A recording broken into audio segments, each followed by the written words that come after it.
আমি ভাবতেই পারি না যে এরকম একটা অনুষ্ঠানে এরকম আমার এই বইয়ের সমালোচনা, গ্রন্থ সমালোচনার মতো যোগ্যতা আমি রাখি। তারপর আমার অনুভূতিটা বলবো, সেটা হলো যে যেমন আমরা বলি না দুনিয়া কাঁপানো এতদিন, আমরা বলি জীবন বাঁকানো এতদিন বা এত ঘন্টা, মানে জীবনে একটা বাঁক নেওয়ার মতো কিছু মুহূর্ত মানুষের জীবনে আসে, একজনের কারো কারো কর্মজীবনে আসে। তো সেই হালিদাপার, সে আমি যদি বলি ধরে নেই 51 বা 52 বছরের কর্মজীবন, তার মধ্যে অনেক অনেক বড় বড় কাজ তিনি করেছেন, অনেক গুরুত্বপূর্ণ দায়িত্ব পালন করেছেন। কিন্তু আমার কাছে মনে হচ্ছে যে বইটা হাতে পাওয়ার পর আমার মনে হচ্ছে যে ওই পুরা 51 বছর 52 বছরের যে এত এত বিশাল কাজ, এত এত বিশাল জায়গাতে, আর এই 4 মাসের যে ওনার এই যে সেই কর্মজীবনের শুরুর যে সময়, আমি মনে করি কোনো একটা আমি যদি ধরতে পারি 52 বছরের সেই কর্মজীবনকে ম্লান করে দেয় হয়তো, দিবে হয়তো যারা বইটা পড়বেন এই 4 মাসের। হালিদাপার সাথে আমিও আমার পরিচয়ের কথা একটু বলি।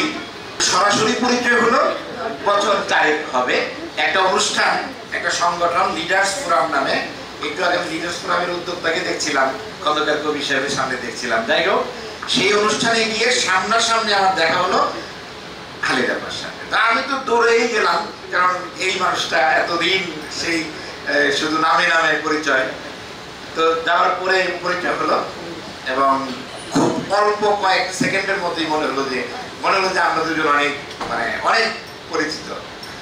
এই 3 থেকে 4 বছরে এখন অনেকেই আমার নাম আর হালিদাপার নামকে, যদি ওনার কর্মক্ষেত্রে অনেক দিক আছে, অনেক ডাইমেনশন আছে, বাট কিছু কাজের সাথে আমাদের দুজনের নাম একসাথে নেই। দুজনে যদি পাশাপাশি দাঁড়াই মনে হবে কাছাকাছি বয়সের দুজন। কারণ হালিদাপা মাঝে মাঝে বলেন, হাবিবুল্লাহ ভাই একটু ক্লিন হন, একটু হন, ফিটফাট থাকেন। তা আমি আবার ফিটফাট থাকতে পারি না, যার জন্য দেখা যায় যে দুইজনকে কাছাকাছি মনে হয়। যদিও পৃথিবীতে আসার শিডিউলের একটু তারতম্য আছে, মাত্র 18 বছর, একটু দুজনের শিডিউলের মধ্যে একটু পার্থক্য আছে। 18 বছরের একটু ডিফারেন্সে আমরা এই আসছি আর কি, কিন্তু দেখলে মনে হবে যে আমরা কাছাকাছি। হালিদাপার কর্মজীবন, জনস্বাস্থ্য, প্রজনন স্বাস্থ্য, নারী স্বাস্থ্য, এগুলির কিন্তু আমি অনেক কথা বলতে পারবো। আমার কাছে অনেক বেশি বলতে পারবেন আমাদের খায়রুল ভাই, এই যে পাশে হেলাল ভাই একজন জনস্বাস্থ্য বিশেষজ্ঞ বসে দিচ্ছে, তারা আরো অনেক বেশি বলতে পারবে। আমাদের শিশির মহলও বলতে পারবেন অনেক কিছু, কারণ ইও এখন এই লিখতে লিখতে মোটামুটি জনস্বাস্থ্য বিশারদ হয়ে গেছে, তো অনেক ভালো লাগে। তো যাই হোক, কিন্তু আমি যেটা বলতে চাই ওই বিষয়ে আজকে যাচ্ছি না।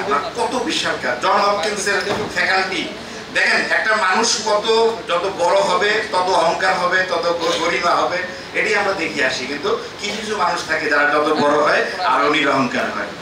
ওনার নামটা যদি আপনারা দেখেন, সব জায়গায় তিনি ব্যবহার করেন ডাক্তার খালিদা খানম আক্তার,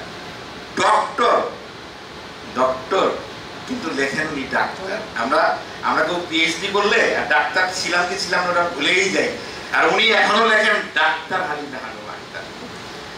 আর ওনার বাবা মা যদি নাম রাখার সময় এমন একটা ইচ্ছাকৃত বা অনিচ্ছাকৃত এমন কিছুটা করে গেছে যে নামটা কিন্তু ভোলার উপায় নেই। ডক্টর খালিদা খানম আক্তার 2 বার ধাক্কা খাবেন, তারপরে মুখস্থ করে দেবেন, এইটা ভোলার কোনো জায়গা নেই। তো এই হলো অবস্থা। আবার তো আমি একটু বলি যে এই বইটা পাওয়ার আগ পর্যন্ত হালিদাপার সাথে ওনার সম্পর্কে আমার ধারণা, ওই জনস্বাস্থ্য, ওই বিশাল আরেকটা দিক আছে ওনার, সেটা হলো এক সময় জনস্বাস্থ্য নিয়ে পড়াশোনা করতে বলে কোনো জায়গায় চান্স পায়নি, যাও একটু নিঃসমের ভিতরে একটা খুলে বসতে, লোকটোক পায় না, ওখানে যাও, এই ছিল এক সময় জনস্বাস্থ্য। এখন আবার জনস্বাস্থ্য অনেক গ্ল্যামারাস হয়ে গেছে। এখন জনস্বাস্থ্যর পরে মানুষ আন্তর্জাতিক সংস্থায় কাজ করার জন্য, বড় বড় এনজিওতে কাজ করার জন্য, বড় মানুষের জন্য কাজ করে কিনা সেটা কে কতটুকু করি সেটা পরের ব্যাপার, বা বড় বড় জায়গায় কাজ করার জন্য এখন আমরা জনস্বাস্থ্য করি। কিন্তু আমি যেটা বলতে চাচ্ছি যে হালিদাপার মধ্যে এই যে একটা গুণ, উনি কিন্তু জীবনের একটা বড় সময় সুযোগ থাকা সত্ত্বেও দেশের সংগঠনে কাজ করেছেন।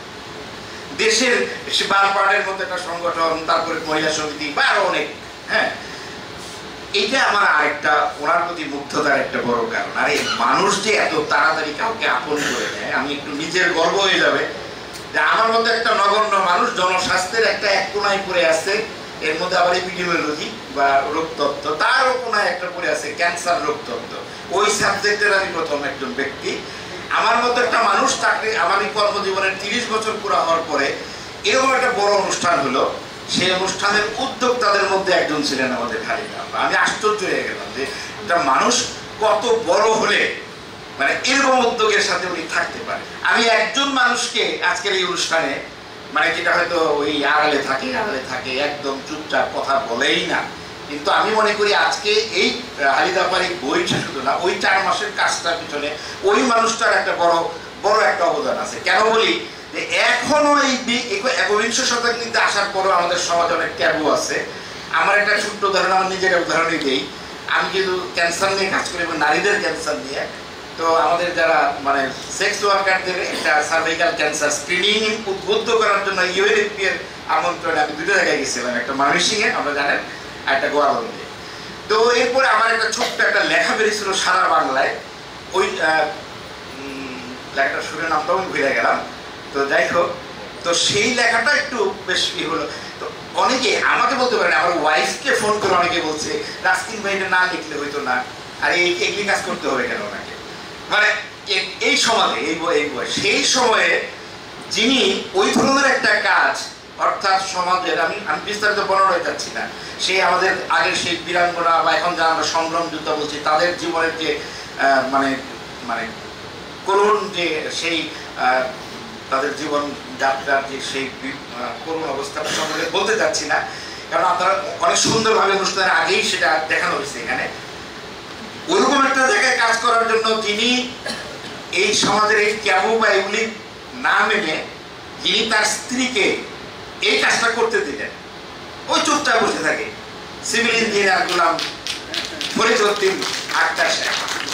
আমি মনে করি ওই সময়ে এরকম একটা কাজ করতে দেওয়ার জন্য পারিবারিক যে সাপোর্টটাই একটা বড় ছিল। তো খালিদা আপাই 52 বছরের কর্মজীবনের খালিদা আপাই অনেক বিশাল, বা এই 4 মাসের ডক্টর খালিদা খানম আক্তার আমার কাছে তার থেকে অনেক বড়। এতদিন তাকে যেভাবে জানতাম, এই বই হাতে পাওয়ার পরে ওনার সম্পর্কে আমার ধারণাটা আরো অনেক অনেক ঊর্ধ্বে উঠে গেল। স্যালুট আপা, আবার আপনাকে স্যালুট, থ্যাংক ইউ।